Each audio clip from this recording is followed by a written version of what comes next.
नमस्कार दोस्तों, स्वागत है आपका मेरे चैनल पे। दोस्तों अभी मैंने 2 दिन पहले ही आपको बताया था कि इंडियन नेवी का MiG-29 के aircraft specially trainer aircraft crash हो गया समुद्र के अंदर, और जिसमें एक पायलट खो भी गया और उसे अभी तक नहीं ढूंढा जा चुका है।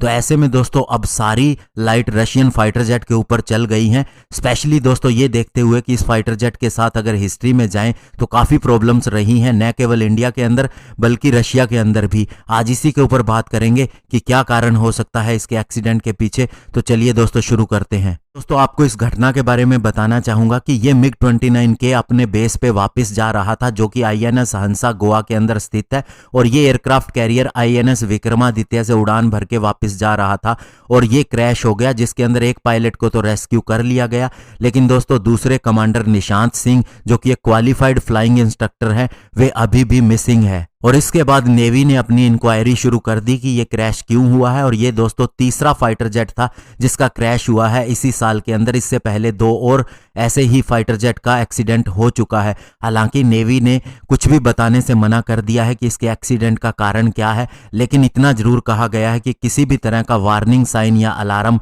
रेज नहीं किया गया था पायलट की तरफ से। इंडिया ने टोटल 45 MiG-29 के रशिया से खरीदे थे, लेकिन इनमें से 2 दर्जन ही यानी कि 24 के लगभग ही ऑपरेशन के अंदर इस्तेमाल किए जाते हैं, बाकी को वार रिजर्व के रूप में रखा गया है। अगर दोस्तों इसके पहले की दुर्घटनाओं के बारे में बात करें तो 23 फरवरी को MiG-29 के क्रैश हो गया था, जब एक बर्ड ने इसे गोवा के अंदर हिट कर दिया था।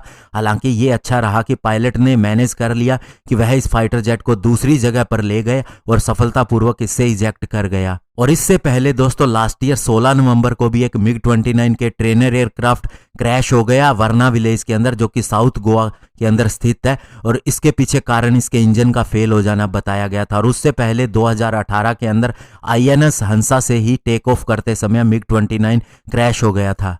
और दोस्तों केवल इंडिया के साथ नहीं, रशिया के MiG-29 के फाइटर जेट के साथ भी प्रॉब्लम रही है। 2016 की बात करें तो एक जेट मेडिटेरेनियन सी के अंदर क्रैश हो गया था, जैसे ही इसने एयरक्राफ्ट कैरियर एडमिरल कुजनस्टोफ के ऊपर लैंड करने की कोशिश की थी, और बताया गया था कि बहुत सी मैकेनिकल डिफिकल्टीज आ गई थी जैसे ही इसने टेक ऑफ किया था।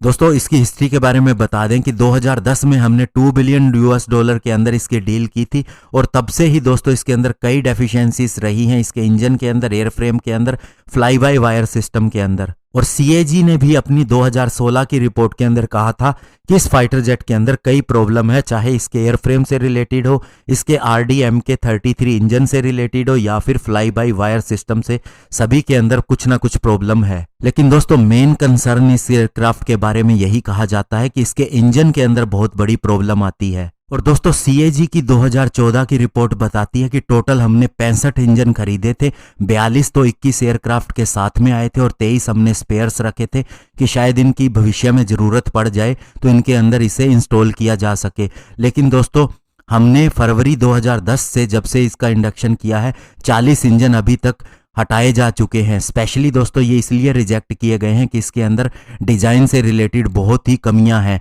और ये दोस्तों इसके टोटल अगर 65 इंजन का माने तो 62% बनता है, यानी कि 62% इंजन के अंदर कमी पाई गई। और दोस्तों ये इतनी बड़ी कमी है कि इससे फ्लाइट सेफ्टी के ऊपर भी इम्प्लीकेशन आ जाती है, और आप मानेंगे नहीं कि ऐसा 10 बार हुआ है कि सिंगल इंजन के साथ में लैंडिंग हुई है, यानी कि दूसरा इंजन बंद हो गया तो एक इंजन के साथ में इसको लैंड करवाना पड़ा। और इसके बाद 2018 के अंदर navy chief admiral Sunil Lamba ने यह कहा था इस प्रॉब्लम को एड्रेस कर लिया गया है, और इसके अंदर जो भी प्रॉब्लम्स रहती है स्पेयर पार्ट्स की, उन सब की अवेलेबिलिटी हो चुकी है। लेकिन नेवी के सूत्रों ने यह भी बताया कि इसके अंदर अभी भी प्रॉब्लम्स है, स्पेशली इंजन्स को लेके।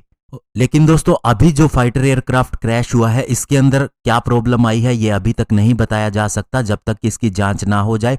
और इसने मालाबार 2020 के अंदर भी हिस्सा लिया था, तब इसके अंदर किसी भी तरह की प्रॉब्लम नहीं आई थी। लेकिन दोस्तों नेवल एक्सपर्ट बताते हैं कि ऐसी प्रॉब्लम्स नेवी के फाइटर जेट के अंदर अक्सर देखी जाती है, और ये इंडिया के साथ नहीं है, अन्य देशों के साथ भी ऐसा ही होता है।